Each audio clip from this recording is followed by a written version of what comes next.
یہ ہندوستان میں جو حضرت آپ کے تھے پیر عبدالقدوس صاحب تھے اور حضرت باقی باللہ صاحب تھے، پیر عبدالقدوس رحمۃ اللہ علیہ، شاہ عبدالعزیز کے زمانے میں، جیسے کہ ایک بندہ اللہ آپ کا والا کرے ہندو اڑتا تھا۔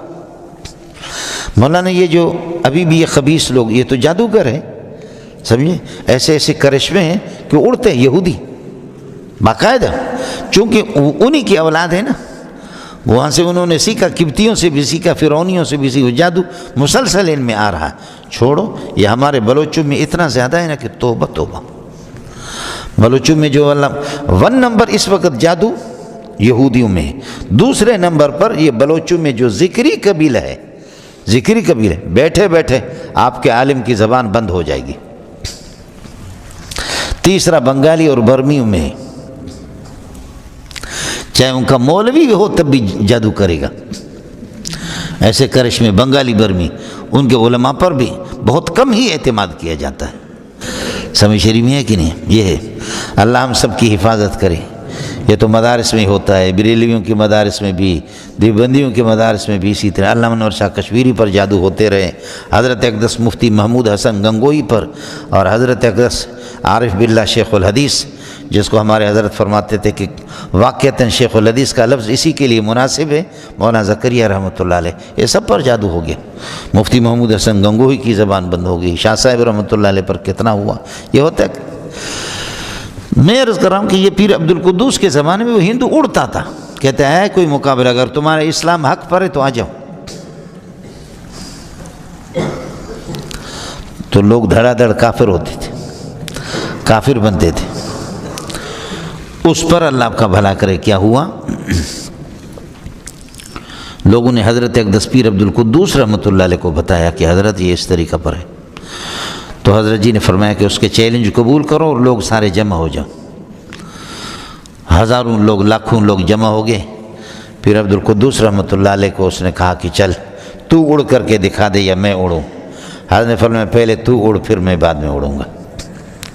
لوگ لاکھوں دیکھ رہے کہ ہندو تو اڑتا ہے لیکن اپنے حضرت کو کبھی اڑتے ہوئے نہیں دیکھا، کیسے ہمارا حضرت اڑے گا؟ ہندو اڑنے لگا ہے، F-16 کی طرح اڑ رہا ہے، سمجھے، وہ اڑنے لگا۔ حضرت اقدس نے وہ جو لکڑی جیسے ان کے جوتے ہوتے تھے کھڑاؤں جو پہنتے ہیں، آپ نے دیکھا کڑک کڑک کڑک کے ایسے ہوتے، یہ ایئرپورٹ پہ بادلوں کے، اب تو کم ہو گئے، پہلے ہوتے۔ حضرت نے جوتا یہاں سے نکالا، نکال کر کے پتہ نہیں اس پہ کیا پڑا، اس کو پھینکا اوپر۔ وہ جوتا اتنا، وہ لکڑی والا آ کر کے اس کے سر پہ لگے ڈز، وہ اس طرح کرے، وہ جوتا آگے نکل جائے، پھر آ کر کے اس کو فضا پہ لگے ڈز سر پہ، پھر وہ پکڑ نہ سکے، پھر آ کر کے ڈز، ایسے سر پہ 4-5 لگے، آ کر کے بیٹھنے لگے، پاؤں پہ کہنے لگے۔ حضرت نے فرمایا کہ دیکھ، جوتے نے آپ کا کام یہ کر دیا، خدا کی قسم خود اگر اڑتا، ایک تھپڑ اگر آپ کو لگاتا تو تیرے ٹکڑے ٹکڑے ہو جاتے۔ میرے تو جوتے کو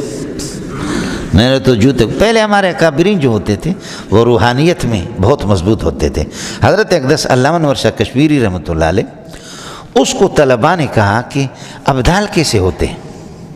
شاہ صاحب نے فرمایا کہ چھوڑو کیسے ہوتے، کہا نہیں حضرت بتا دو کس طرح ہوتے ہیں۔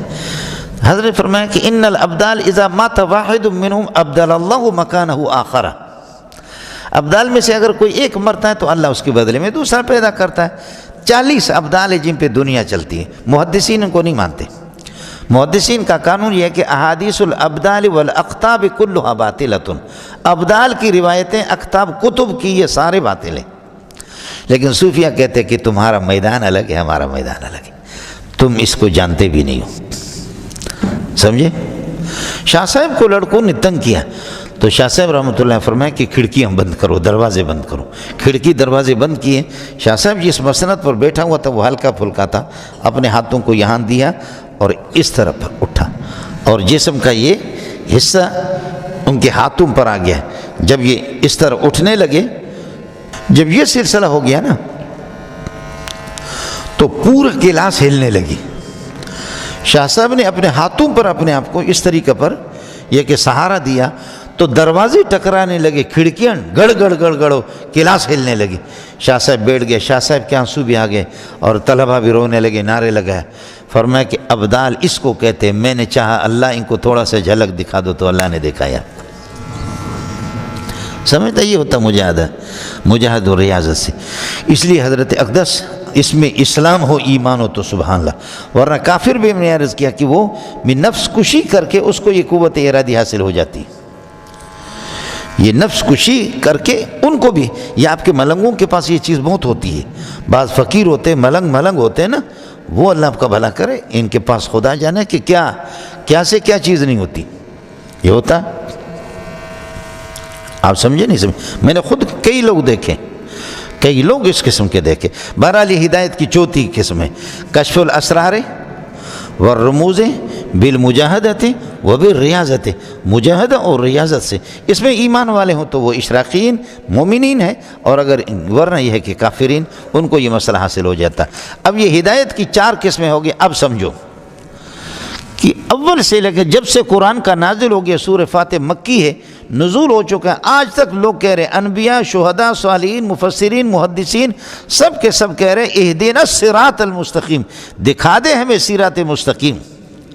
تو اب تک کسی کو ملی نہیں ہے۔ اگر صراط مستقیم مل گیا ہے تو مانگنا تحصیل حاصل ہے، اور نہیں ملا ہے تو کسی کو نہیں ملا۔ 1500 سال تو گزر گئے، سب کے سب کہتے ہیں اہدنا الصراط المستقیم۔ جب میرے پاس پانی موجود ہے تو پھر پانی کیوں مانگو؟ پانی لا کر کے دے دو، پانی جب ہے۔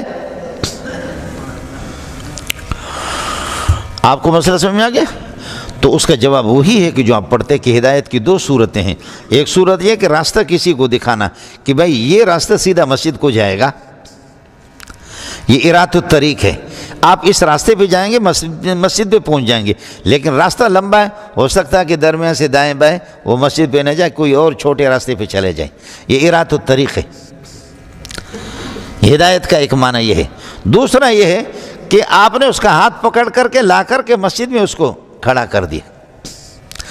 تو ارات الطریق تو سب کو حاصل ہے، اہدنا الصراط المستقیم سے ایصال الی المطلوب ہی سب مانگ رہے ہیں کہ ہدایت پہ لا کر کھڑا کر دے ہمیں۔ سمجھتا ہے؟ ایک دوسری صورت یہ کہ ہدایت سب کو مل گئی ہے اللہ والوں کو، لیکن اہدنا الصراط المستقیم کا معنی ثبتنا علی الصراط المستقیم، ہمیں استقامت دے دے اور ثابت رکھ دے ہمیں۔